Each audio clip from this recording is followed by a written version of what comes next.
Bom dia!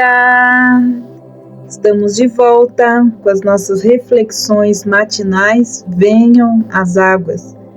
Nessas meditações que nós estamos fazendo no Evangelho de João, aprendendo a respeito de Jesus, seu ministério e tudo aquilo que envolve esta missão poderosa de ter sido enviado pelo Pai, pelo nosso Pai eterno, para vir nos resgatar.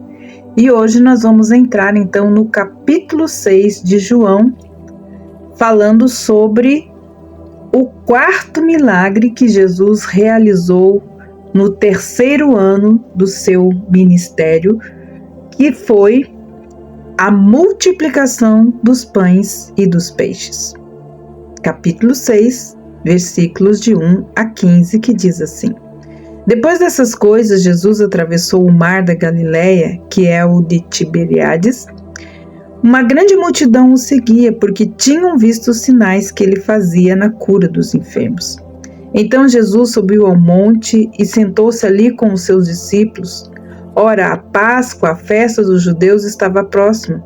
Então Jesus, erguendo os olhos e vendo uma grande multidão, se aproximou e disse a Filipe: Aonde compraremos pão para dar-lhes de comer?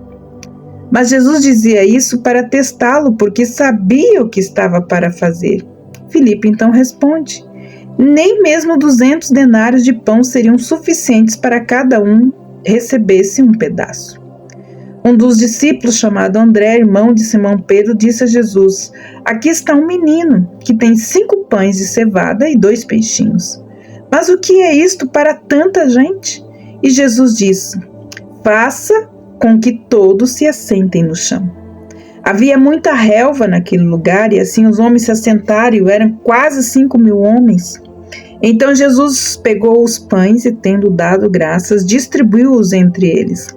E também igualmente os peixes, tanto quanto queriam. E quando já estavam satisfeitos, Jesus disse aos seus discípulos: Recolham os pedaços que sobraram, para que nada se perca. Assim, pois, o fizeram, e encheram 12 cestos de pedaços dos 5 pães de cevada, que sobraram depois que todos tinham comido. Quando as pessoas viram o sinal que Jesus havia feito, disseram: Este verdadeiramente é o profeta que devia vir ao mundo. E Jesus ficou sabendo que estavam para vir com a intenção de fazê-lo rei à força. Então, ele se retirou outra vez sozinho para o monte. O quarto milagre realizado por Jesus. A expressão "depois dessas coisas" significa um período que passou desde os acontecimentos do capítulo 5 que nós meditamos. Não sabemos exatamente quanto tempo, mas sabemos que Jesus viajara da região ao redor de Jerusalém até o mar da Galileia. Quando o texto diz que ele atravessou o mar, provavelmente isso significa que ele foi da costa noroeste até a costa nordeste. O mar da Galileia também era conhecido como o mar de Tiberíades, por causa da cidade de Tiberíades estar localizada à margem oeste. Essa cidade, a capital da província da Galileia, recebeu esse nome por causa do imperador Tibério. Seguia então a numerosa multidão, não necessariamente porque criam nele como filho de Deus, mas antes porque tinham visto os milagres que ele fizera na cura dos enfermos. Era uma fé baseada em milagres. Nunca é tão agradável a Deus como uma fé que é baseada somente em sua palavra. A palavra de Deus não deveria exigir milagres para comprová-la. Qualquer coisa que Deus diz é verdade. Jamais poderia ser mentira. Isso deveria ser o suficiente para cada um de nós. A tradução literal do versículo 3 é: E Jesus subiu para o monte. Mas isso pode meramente significar uma região montanhosa ou de morros ou ao redor do mar. Aqui não fica evidente porque João mencionou que a Páscoa estava próxima. Alguns sugerem que o Senhor Jesus estava pensando acerca da Páscoa quando proferiu sua maravilhosa mensagem sobre o verdadeiro pão da vida. Ele não havia ido a Jerusalém para a Páscoa. João falou da Páscoa como festa dos judeus. Naturalmente, ela foi instituída, de fato, por Deus no Antigo Testamento e fora dada ao povo judeu, e nesse sentido era a festa dos judeus. Mas a expressão festa dos judeus também poderia significar que Deus não mais a reconhecia como uma das suas festas pelo fato de que a nação judaica celebrava como um mero ritual, sem qualquer interesse no coração. Perderam o verdadeiro significado e não mais era uma festa de Jeová. Jesus, ele não ficou aborrecido quando viu a grande multidão. Pensou que tumultuariam seu descanso ou seu tempo com os seus discípulos. Seu primeiro pensamento foi fornecer algo para que pudessem comer, e assim virou-se para Filipe e perguntou-lhe aonde poderiam comprar pão para a multidão. Quando Jesus fez essa pergunta, de forma alguma foi com o propósito de acrescentar algo ao seu conhecimento, mas antes para ensinar aos outros. Ele sabia a resposta, mas Filipe não. O Senhor ia ensinar a Filipe uma lição muito valiosa e ao mesmo tempo provar a sua fé. Jesus sabia que ele operaria um milagre para alimentar uma grande multidão. Mas será que Filipe compreendeu que ele era capaz de assim fazer? A fé de Filipe era grande ou era pequena? E a sua? A fé de Filipe visivelmente não chegara então às alturas. Ele fez alguns cálculos rápidos e decidiu que até mesmo 200 denários de pão não seriam suficientes para fornecer nem mesmo um pouco de comida para cada pessoa. Não sabemos exatamente quantos pães poderiam ser comprados com 200 denários daquela época, mas seria uma quantidade bem grande. Um denário era o salário de um dia de um trabalhador. Já André, que era irmão de Simão Pedro, ele morava nos arredores de Betsaida, costa do mar da Galileia. André também resolveu que seria difícil alimentar totalmente aquela multidão. Ele percebeu que um garotinho tinha 5 pães de cevada e 2 peixinhos, mas achou que isso seria insignificante para tentar satisfazer a fome de tanta gente. Esse rapaz não tinha muito, mas ele estava disposto a colocar o que tinha à disposição do Senhor Jesus. Como resultado de sua bondade, essa história foi registrada em cada um dos 4 evangelhos. Ele não fez muito, mas o pouco é muito se Deus estiver incluído nesse negócio. E ele ficou famoso pelo mundo afora. Ao fazer o povo assentar-se, literalmente, ou seja, reclinar-se, o Senhor Jesus supriu seu bem-estar.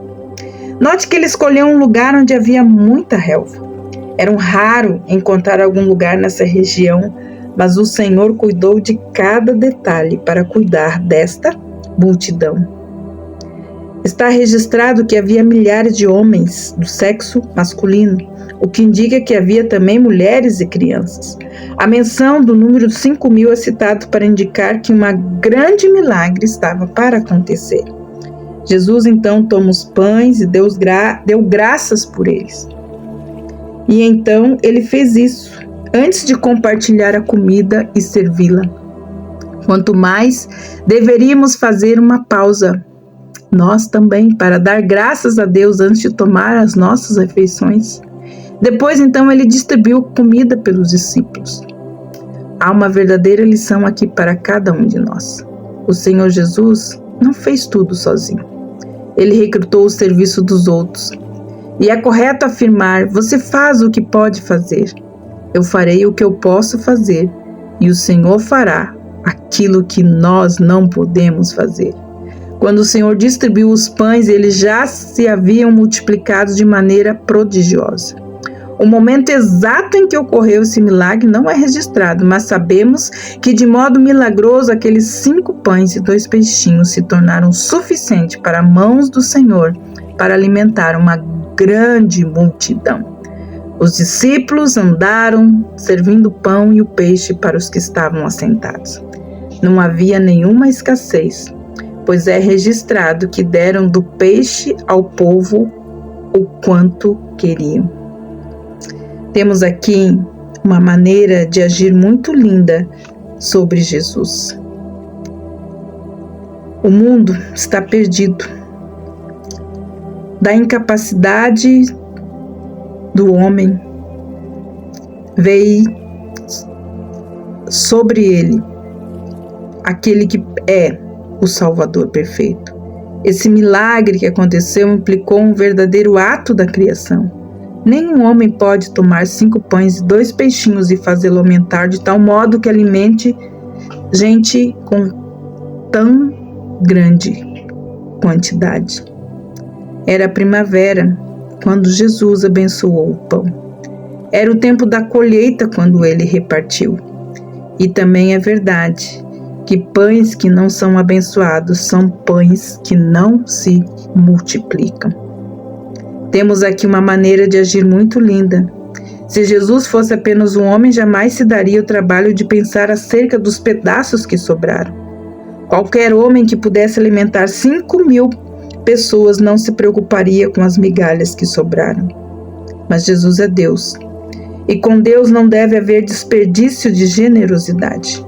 Ele não quer que esbanjemos as coisas preciosas que Ele nos deu, e por isso Ele é cuidadoso a nos instruir que os pedaços que sobraram deveriam ser recolhidos para que nada se perdesse.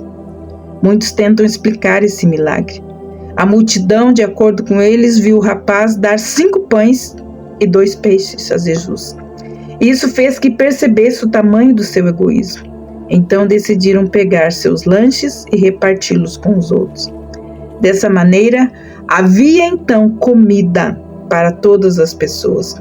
Mas tal explicação não se encaixa nos fatos como os encontramos nos próximos versículos, onde sobraram 12 cestos cheios de pães, até a multidão terminar de comer.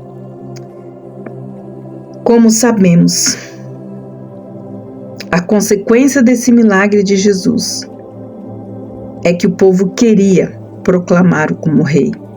Mas mais uma vez o Senhor Jesus foi um simples homem. Sem dúvida teria de ser submetido a esse pedido.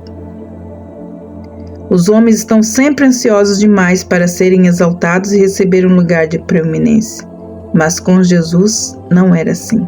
Jesus não se comoveu com tais apelos à vaidade e ao orgulho. Ele reconheceu que viera ao mundo para morrer como substituto pelos pecadores na cruz. Ele jamais faria algo que interferisse nesse objetivo. Ele não subiria ao trono sem antes descer ao altar do sacrifício para resgatar eu e você. Era necessário que ele sofresse, derramasse o seu sangue e morresse antes que fosse exaltado. Por isso, entenda, só encontramos vida por meio daquele que deu a vida por cada um de nós. Que Deus abençoe você. E até segunda-feira com as nossas reflexões matinais. Venham as águas e nós vamos falar do 5º milagre de Jesus.